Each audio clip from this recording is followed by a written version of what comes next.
It would be cumbrous to give a detailed, consecutive account of our wanderings inside that cavernous, aeon-dead honeycomb of primal masonry, that monstrous lair of elder secrets which now echoed for the first time, after uncounted epochs, to the tread of human feet. This is especially true because so much of the horrible drama and revelation came from a mere study of the omnipresent mural carvings. Our flashlight photographs of those carvings will do much toward proving the truth of what we are now disclosing, and it is lamentable that we had not a larger film supply with us. As it was, we made crude notebook sketches of certain salient features after all our films were used up. The building which we had entered was one of great size and elaborateness, and gave us an impressive notion of the architecture of that nameless geologic past. The inner partitions were less massive than the outer walls, but on the lower levels were excellently preserved. Labyrinthine complexity, involving curiously irregular differences in floor levels, characterized the entire arrangement, and we should certainly have been lost at the very outset but for the trail of torn paper left behind us. We decided to explore the more decrepit upper parts first of all, hence climbed aloft in the maze for a distance of some 100 feet, to where the topmost tier of chambers yawned, snowily and ruinously open to the polar sky. Ascent was effected over the steep, transversely ribbed stone ramps or inclined planes, which everywhere served in lieu of stairs. The rooms we encountered were of all imaginable shapes and proportions, ranging from 5-pointed stars to triangles and perfect cubes.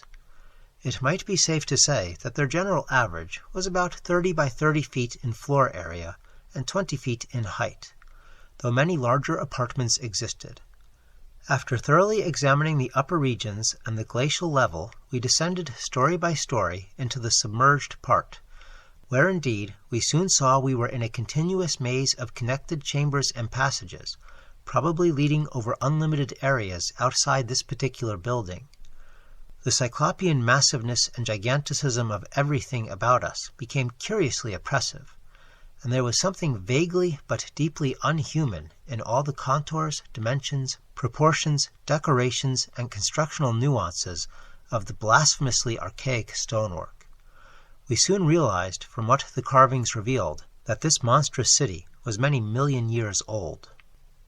We cannot yet explain the engineering principles used in the anomalous balancing and adjustment of the vast rock masses, though the function of the arch was clearly much relied on. The rooms we visited were wholly bare of all portable contents, a circumstance which sustained our belief in the city's deliberate desertion. The prime decorative feature was the almost universal system of mural sculpture, which tended to run in continuous horizontal bands 3 feet wide and arranged from floor to ceiling in alternation with bands of equal width, given over to geometrical arabesques. There were exceptions to this rule of arrangement, but its preponderance was overwhelming. Often, however, a series of smooth cartouches containing oddly patterned groups of dots would be sunk along one of the arabesque bands. The technique, we soon saw, was mature, accomplished, and aesthetically evolved to the highest degree of civilized mastery, though utterly alien in every detail to any known art tradition of the human race. In delicacy of execution, no sculpture I have ever seen could approach it. The minutest details of elaborate vegetation or of animal life were rendered with astonishing vividness despite the bold scale of the carvings, whilst the conventional designs were marvels of skillful intricacy. The arabesques displayed a profound use of mathematical principles and were made up of obscurely symmetrical curves and angles based on the quantity of 5. The pictorial bands followed a highly formalized tradition and involved a peculiar treatment of perspective, but had an artistic force that moved us profoundly, notwithstanding the intervening gulf of vast geologic periods. Their method of design hinged on a singular juxtaposition of the cross-section with the two-dimensional silhouette, and embodied an unanalytical psychology beyond that of any known race of antiquity. It is useless to try to compare this art with any represented in our museums. Those who see our photographs will probably find its closest analog in certain grotesque conceptions of the most daring futurists. The arabesque tracery consisted altogether of depressed lines whose depth on unweathered walls varied from 1 to 2 inches. When cartouches with dot groups appeared, evidently as inscriptions in some unknown and primordial language and alphabet, the depression of the smooth surface was perhaps 1.5 inches, and the dots perhaps a half-inch more. The pictorial bands were in countersunk low relief, their background being depressed about 2 inches from the original wall surface. In some specimens, marks of a former coloration could be detected, though for the most part the untold aeons had disintegrated and banished any pigments which may have been applied. The more one studied the marvelous technique, the more one admired the things. Beneath their strict conventionalization, one could grasp the minute and accurate observation and graphic skill of the artists. And indeed, the very conventions themselves serve to symbolize and accentuate the real essence or vital differentiation of every object delineated. We felt, too, that besides these recognizable excellences, there were others lurking beyond the reach of our perceptions. Certain touches here and there gave vague hints of latent symbols and stimuli, which another mental and emotional background, and a fuller or different sensory equipment, might have made of profound and poignant significance to us. The subject matter of the sculptures obviously came from the life of the vanished epoch of their creation, and contained a large proportion of evident history. It is this abnormal, historic-mindedness of the primal race, a chance circumstance operating, through coincidence, miraculously in our favor, which made the carvings so awesomely informative to us, and which caused us to place their photography and transcription above all other considerations. In certain rooms, the dominant arrangement was varied by the presence of maps, astronomical charts, and other scientific designs on an enlarged scale, these things giving a naive and terrible corroboration to what we gathered from the pictorial friezes and dados. In hinting at what the whole revealed, I can only hope that my account will not arouse a curiosity greater than sane caution on the part of those who believe me at all. It would be tragic if any were to be allured to that realm of death and horror by the very warning meant to discourage them. Interrupting these sculptured walls were high windows and massive 12-foot doorways, both now and then retaining the petrified wooden planks, elaborately carved and polished, of the actual shutters and doors. All metal fixtures had long ago vanished, but some of the doors remained in place and had to be forced aside as we progressed from room to room. Window frames with odd transparent panes, mostly elliptical, survived here and there, though in no considerable quantity. There were also frequent niches of great magnitude, generally empty, but once in a while containing some bizarre object carved from green soapstone, which was either broken or perhaps held too inferior to warrant removal. Other apertures were undoubtedly connected with bygone mechanical facilities, heating, lighting, and the like, of a sort suggested in many of the carvings. Ceilings tended to be plain, but had sometimes been inlaid with green soapstone or other tiles, mostly fallen now. Floors were also paved with such tiles, though plain stonework predominated. As I have said, all furniture and other movables were absent, but the sculptures gave a clear idea of the strange devices which had once filled these tomb-like echoing rooms. Above the glacial sheet, the floors were generally thick with detritus, litter, and debris, but farther down this condition decreased. In some of the lower chambers and corridors there was little more than gritty dust or ancient incrustations, while occasional areas had an uncanny air of newly swept immaculateness. Of course, where rifts or collapses had occurred, the lower levels were as littered as the upper ones. A central court, as in other structures we had seen from the air, saved the inner regions from total darkness, so that we seldom had to use our electric torches in the upper rooms, except when studying sculptured details.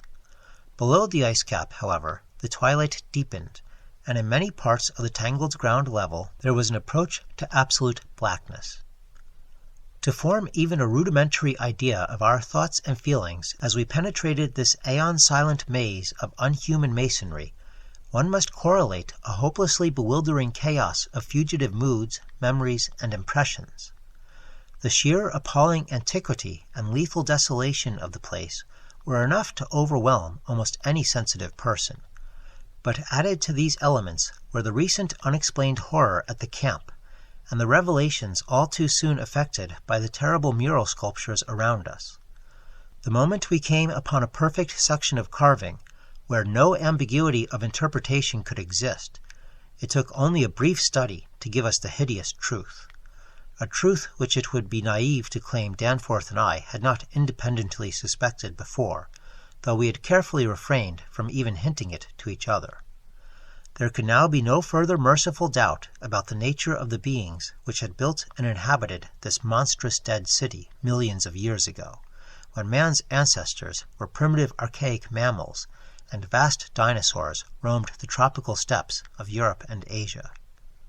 We had previously clung to a desperate alternative and insisted, each to himself, that the omnipresence of the five-pointed motif meant only some cultural or religious exaltation of the Archean natural object, which had so patently embodied the quality of five-pointedness.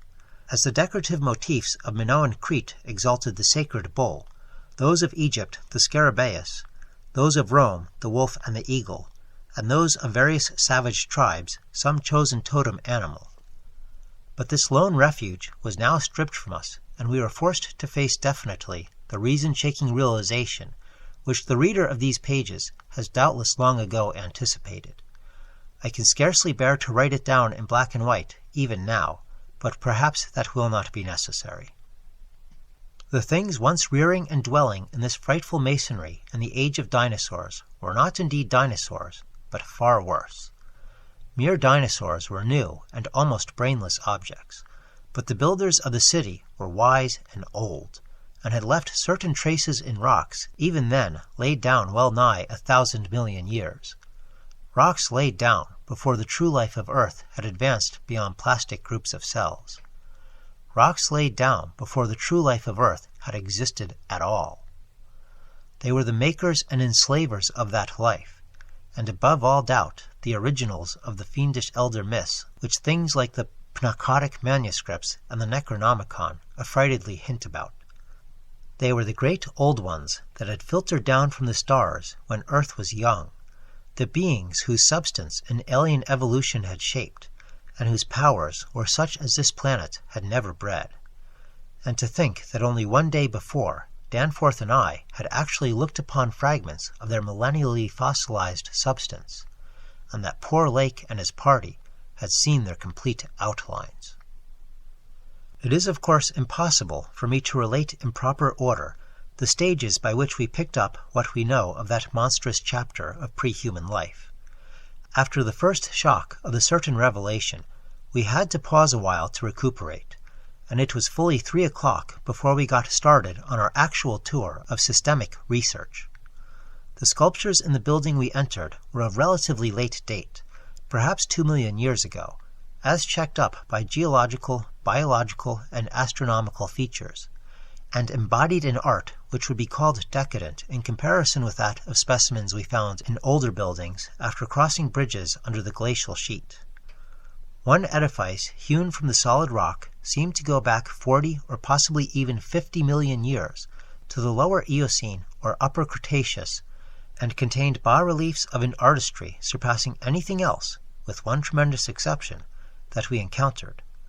That was, we have since agreed, the oldest domestic structure we traversed.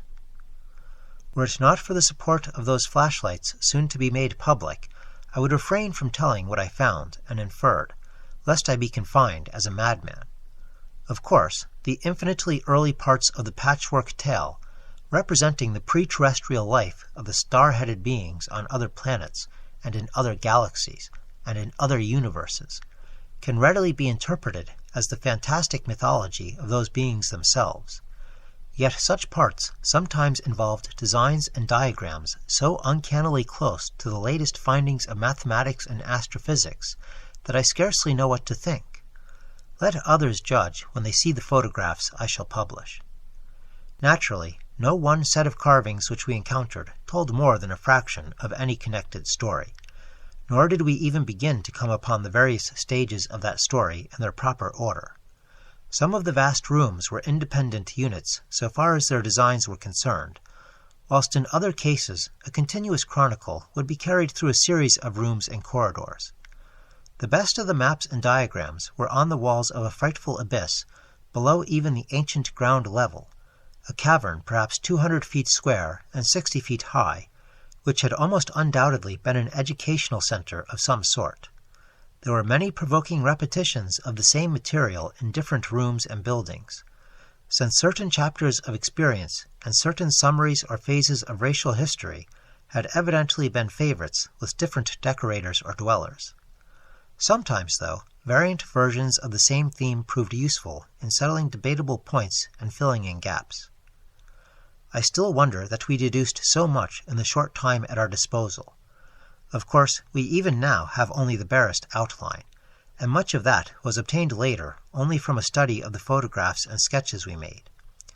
It may be the effect of this later study, the revived memories and vague impressions acting in conjunction with his general sensitiveness, and with that final supposed horror glimpse whose essence he will not reveal even to me, which has been the immediate source of Danforth's present breakdown.